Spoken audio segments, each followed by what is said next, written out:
কোটা সংস্কারের দাবির সাথে নীতিগতভাবে একমত সরকার, আর এ নিয়ে আন্দোলনকারীদের সাথে যে কোনো সময় আলোচনায় বসতে রাজি সরকার। যারা কোমলমতি কোটা বিরোধী আন্দোলন করছেন, যে শিক্ষার্থীরা, তাদের কিন্তু এই কটা দাবি ছিল, এবং যেহেতু সরকার তাদের দিক বিবেচনা করে এই দাবিগুলিতে রাজি হয়েছেন, আমার মনে হয় আজকের থেকে আন্দোলন করার আর কোনো প্রয়োজন নাই।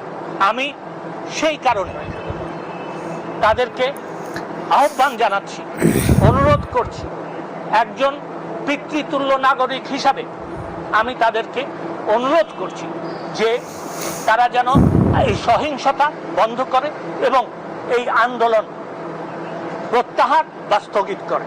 আমি এইটুকু বলতে চাই। আপনাদের জন্য কোনো প্রশ্ন থাকে আমি নিতে রাজি আছি। আজকে তারা প্রস্তাব দিয়েছে, তারা আলোচনা করতে রাজি আছে।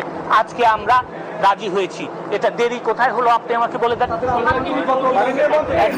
দর্শক, কোটা বিরোধী আন্দোলন নিয়ে কিন্তু বেশ কিছু আলোচনা বা বেশ কিছু থমথমে অবস্থা রয়েছে বর্তমানে দেশ, যেখানে বাংলাদেশের শিক্ষার্থীরা কিন্তু বিভিন্ন জায়গায় বিভিন্ন জনমতে ইতিমধ্যেই নিহত হয়ে গিয়েছেন। অন্যদিকে ইতিমধ্যেই কিন্তু বেশ কিছু শিক্ষার্থী আহত হয়েছেন, যেখানে আপনারা দেখেছেন যে বুক পেতে দিয়েছে এবং হাত উঁচু করে বুক পেতে দিয়ে গুলি নিজের বুকে বেঁধে নিয়েছেন। যেই শিক্ষার্থী যে আবু সাইদ, তিনি কিন্তু মৃত্যুবরণ করেছেন, শহীদ হয়েছেন। ইতিমধ্যে তার কিন্তু শোক দিবস পালন করা হচ্ছে বিভিন্ন স্থানে, আপনারা সেগুলো দেখেছেন।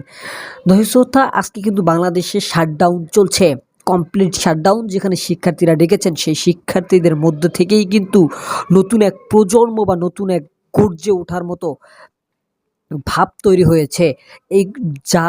যেই দাবিতে নেমেছে শিক্ষার্থীরা, সেই দাবি উসুল করেই ছাড়বে, এটাই তাদের প্রতিক্রিয়া। অন্যদিকে আপনারা যদি খেয়াল করতেন, এটি কিন্তু বর্তমান শিক্ষামণ্ডল বা শিক্ষার্থীরা। অন্য যদি বিরোধী যে কোনো দল যদি এই আন্দোলনটি করত, তাহলে তারা কিন্তু এতদিনে গুটিয়ে যেত। কিন্তু শিক্ষার্থীরা যেখানে নেমেছে, কথায় আছে না যে মানে অস্ত্রতে কলমের শক্তি অনেক বেশি, সেমনই মানে কোটাতে মেধার শক্তি অনেক বেশি, সেটাই প্রুভ করার চেষ্টা করছে বর্তমান যে শিক্ষার্থীরা রয়েছেন তারা। অন্যদিকে এই শিক্ষার্থীদের যে আন্দোলন চলছে, সেই আন্দোলনকে আপনি কতটুকু সমর্থন করেন, বা আপনার জনমতের শিক্ষার্থীরা যে আন্দোলন করছে কোটা বিরোধী আন্দোলন নিয়ে, সেটা কিন্তু আসলেই বাস্তব।